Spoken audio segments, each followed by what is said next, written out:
I am so happy with how this looks for the Rangers. We have a pitcher, Jack Leiter, and he is a dude. And while I do think his hitting is worse than Derek Jeter, it's not that far off. You're not mentioning 2006. You can mention the other people, not 2006.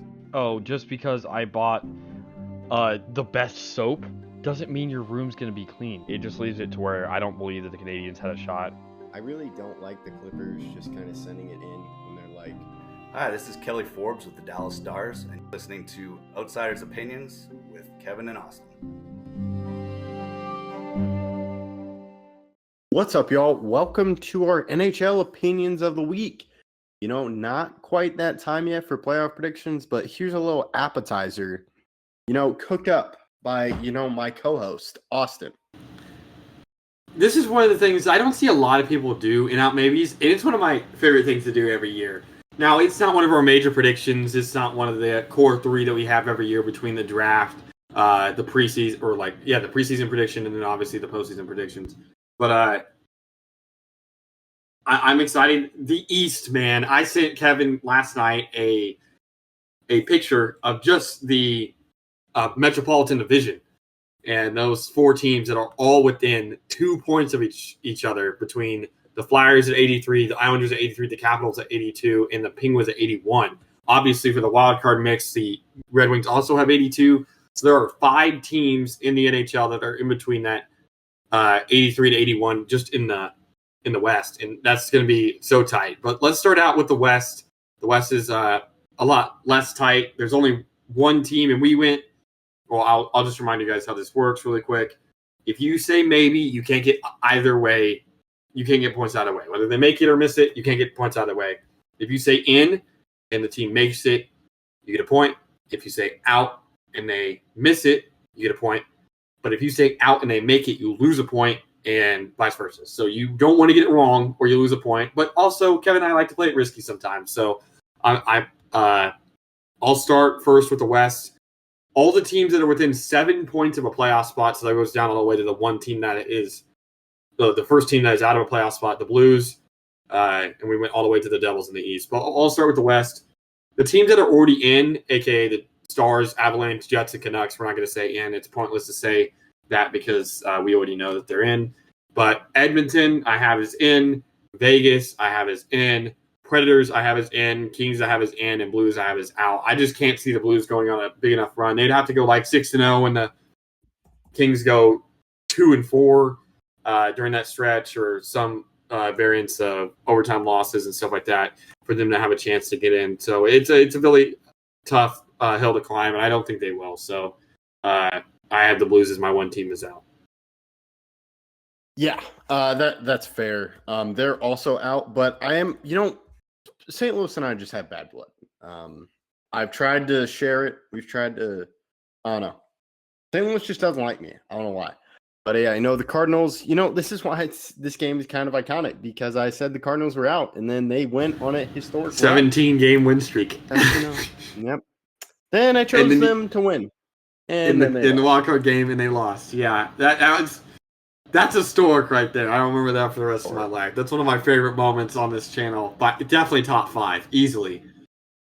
One of my favorite moments is when the Cardinals missed the playoffs and their ace, Jordan Montgomery, won the World Series with the Rangers. So, but, the Blues did beat the Stars, so I have them as out. And I believe we're pretty much in agreement. Edmonton's in. They're they're going to make it to the playoffs. Same thing with Vegas. And then also the Predators, and then I have the Kings. Those are all in. It seems pretty set in the West, but the West playoffs are just going to be insane.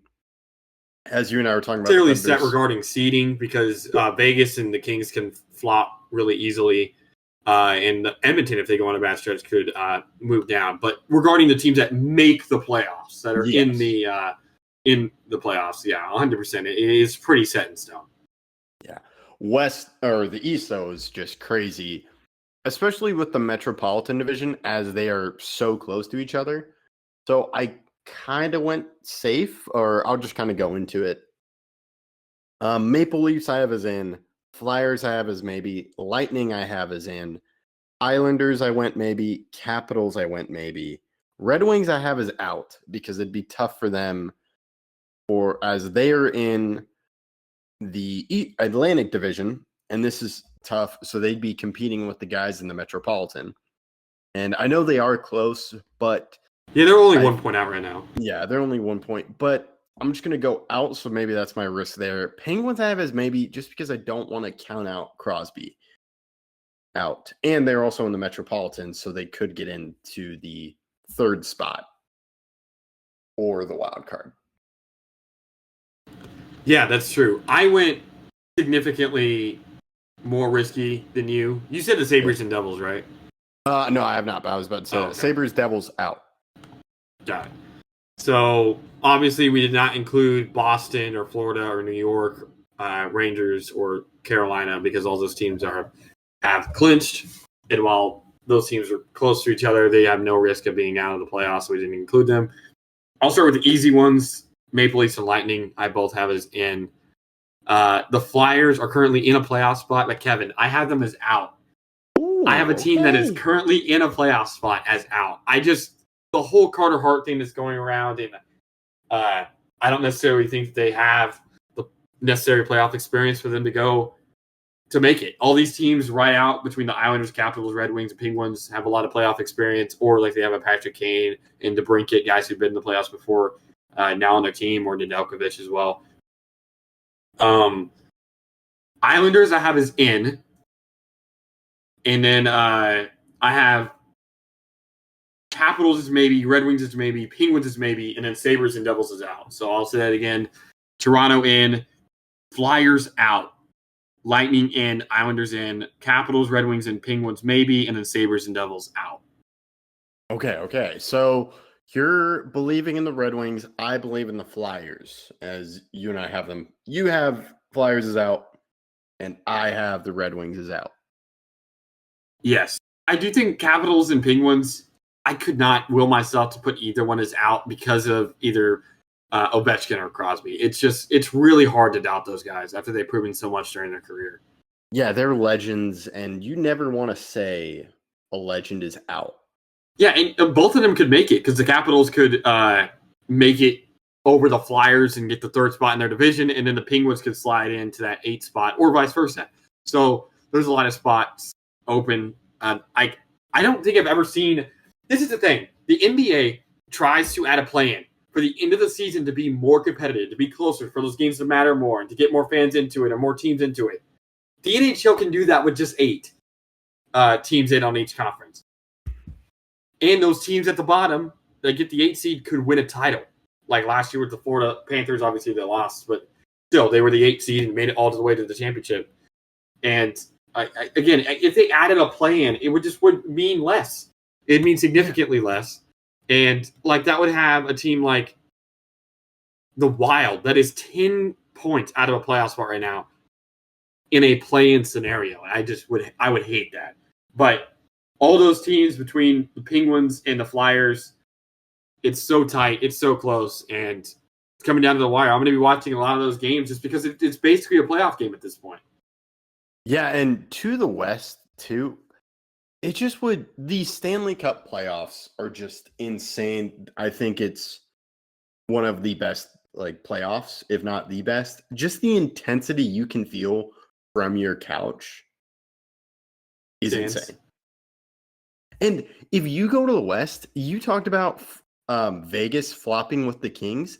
That means if the Kings flopped and if the Kings took advantage and moved up, and that Vegas fell to the final spot, and the Stars still have the number 1, that means you get Vegas versus Dallas in Western Conference Finals from last year, matchup in the first round. It's really tough for me to say my favorite playoffs, but I do think the NHL is elite. I think the NBA is one of the worser of the group because those first rounds usually aren't great. But in the NHL, any round, any matchup can be great. Any team can go on a run. Literally any team can go on a run. It's so enjoyable. It's so fun. And just being there too. Like you and I've been to a lot of Stanley Cup playoff games. Yeah, we've been extremely lucky, and those Yes. opportunities every time I take full advantage of it. I can't wait for this year. We will definitely be at games this year. I can't wait. I can't wait. I'm saving up money for just the future phone call. Yep, I need it. I need it. I don't want it. I need it. I need to be at those games. It's something different. It's in the atmosphere of the game. It's great. Yeah, and there is something about it. Like in baseball, you can score a run without hitting a homer. In basketball, there's points all the time. And I love those two sports, two of my favorite sports ever. And I love playing them, and I love playing hockey too. There's something about it being a goal and the crowd going crazy that is different than those two sports. Overtime in Stanley Cup playoffs? Oh, yeah. Don't get me started with that. Especially if I'm thinking about the Stars too. And like you had to deal with this last year with the Bruins. I am just on edge the entire time. Every time the opposing team brings the puck into the Bruins zone, I am freaking out. And then vice versa. Freaking out the other way. And those happened in Game 7s, like it happened against Boston, and they lost. It was a tragedy for me. But it also can be a victory, and I've witnessed many of those in Game 7s as well. I still remember Bergeron against the Maple Leafs back in 2013 in Game 7 after a great comeback. So they go both ways. There's a lot of heartbreak. There's a lot of joy, and it's you said it right. It is one of the best playoffs. It's not the best. It's easily one of my favorites, and there's nothing like it. Yeah, I'm excited for it. And, playoff predictions are sneaking up. I'm thinking about that. That's all we got. We appreciate you listening. Make sure, sometimes predictions don't go well. Make sure to check out March Madness group. And, we got some stuff cooking up. Rumors are spreading, but we will not be commenting on that. Make sure you follow us on Twitter. And, yeah, that's all we got. Thank you for listening to Outsiders Opinions.